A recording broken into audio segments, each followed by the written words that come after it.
మా అన్నగారు వచ్చిన తర్వాత మా రామకృష్ణ గారు కూడా చెప్పిన నాయకులకు, నేను ఎక్కువ తక్కువ రాను, నా గురించి మొత్తం తెలుసు వాళ్ళకు, వేస్తే ఈటల అందరి మీద ఒక అవగాహనతో ఓటైతే తప్ప ఉత్తగా గుడ్డేసి చెల్లబడైతే పడదే. నేను చెప్తున్నా. లేకపోతే మనం ఇవాళ ఇంటింటికి పోయి ఎప్పుడు వాళ్ళతో పోటీ పడి పైసలు పంచుడు, మనం ప్రలోభ పెట్టడానికి మనతో సాధ్యమయ్యే పని కాదు. అది గవర్నమెంట్, నాకు తెలుసు గవర్నమెంట్ ఎట్లుందో ఎట్లా పని చేస్తే తెలుసు అని చెప్పినాం. కానీ ఇలా ఇక్కడ నేను ఎక్కడ తెలుసుకోవాలంటే మా అన్నగారు నిలబడి ఎమ్మెల్యేగా.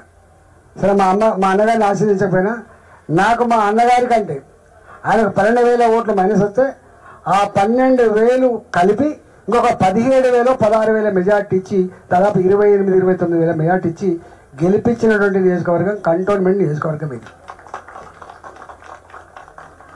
నేను 2 మాటలు చెప్పిపోతా.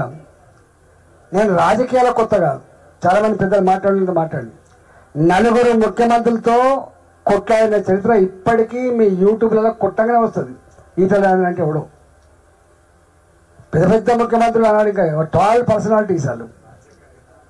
రాజశేఖర్తో పెట్టుకుంటే అడ్రస్ ఉండాలని చెప్పేది, కానీ రాజశేఖర్తో కొట్టాలి పెట్టుకుంటాను. నీ తలకాయ ఎక్కడ పెట్టుకుంటావు రాజేంద్ర అని అన్నాడు. నిప్పులు జరిగిన నా మాటలు బయటికి రాకపోవచ్చు, ముఖ్యమంత్రి గారు మాట్లాడిన మాటలే బయటికి రావచ్చు, మేము మాట్లాడిన మాటలు బయటికి రాకపోవచ్చు, కానీ ఆనాడు ఆయన నన్ను అన్న మాట బయటకు వచ్చిన తర్వాత గిన్నె అంటావా అంటే నన్ను గట్లంటావా అన్న, నేను నన్ను గట్లంటావా అని గిట్లనే అంటా అన్న చెప్పాడు. కిరణ్ కుమార్ రెడ్డి గారు మా పార్టీలో ఉన్నాడు. ₹1 కదా అన్నాడు. నీ అబ్బాయి జాగిర్ అనుకుంటావా, నీ అబ్బాయి జాగిర్ అనుకుంటావా అన్నాడు. మా నవ్వుతో అప్పుడు ఇప్పుడు కలుసుకున్నప్పుడు నవ్వుకుంటాం మేము. Just servant the state mister ముఖ్యమంత్రి, you are not the owner of the state అని చెప్పాను నేను. అట్లా నన్ను వాడుకొని నిన్న మొన్న ఒక స్టేట్మెంట్ ఇచ్చాడు. ఫైటర్ కావాలి. ఏ ఫైటర్ కావాలి? స్ట్రీట్ ఫైటర్ కావన్నా? స్ట్రీట్ ఫైటర్ కావన్నా? ఏ ఫైటర్ కావాలి? అరే సందర్భం వచ్చినప్పుడు కుంభస్థలం మీద కొట్టే దమ్మునోడు కావాలి, గుర్తుపెట్టుకో. కుంభస్థలం మీద కొట్టే దమ్మునోడు కావాలి. గట్టిగాకి చిన్నకి గల్లీలాకి గా స్టేట్మెంట్ పడి వాడు ఫైటరా? ఫైటర్ నీ రాజ్యం, నీ అహంకారం, నీ చేతిలో అధికారం ఉన్నాడు, నువ్వెంత రానోడు గొప్పోడు తప్ప వాడు ఫైటర్ తప్ప వీడు ఫైటర్ కాదు. అందుకని రకరకాలు ఉంటాయి.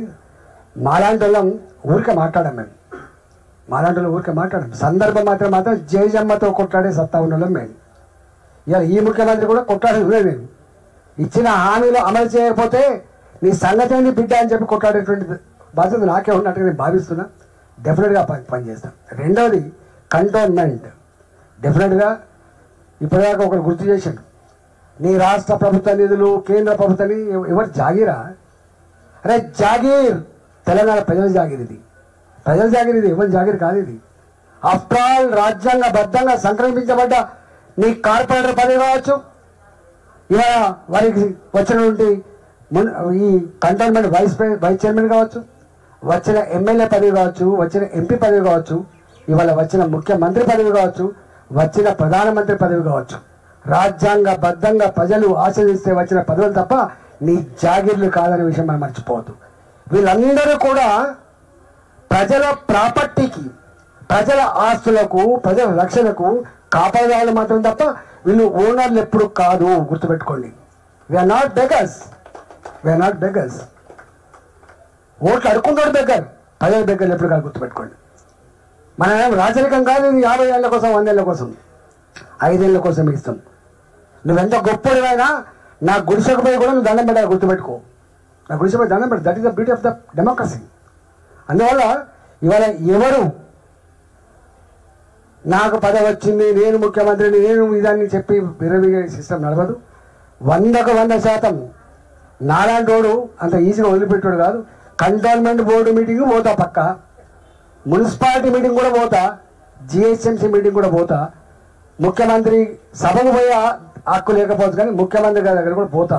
ప్రధానమంత్రి గారు అయితేనో పక్క ఏం రాజేంద్ర అనే ఆ సంబంధం ఉంది కాబట్టి మొట్టమొదటిసారి కలిస్తే దగ్గర గుంజుకొని మాట్లాడి యు ఆర్ గ్రేట్ అని చెప్పి నన్ను ఆశీర్వదించిండు. కేంద్ర ప్రభుత్వ పరంగా ఉండేటువంటి ఏ బాధ్యత ఉంటాయో దాన్ని తప్పకుండా చేసి పెట్టేటువంటి సత్తా ఉన్నాడు నేను.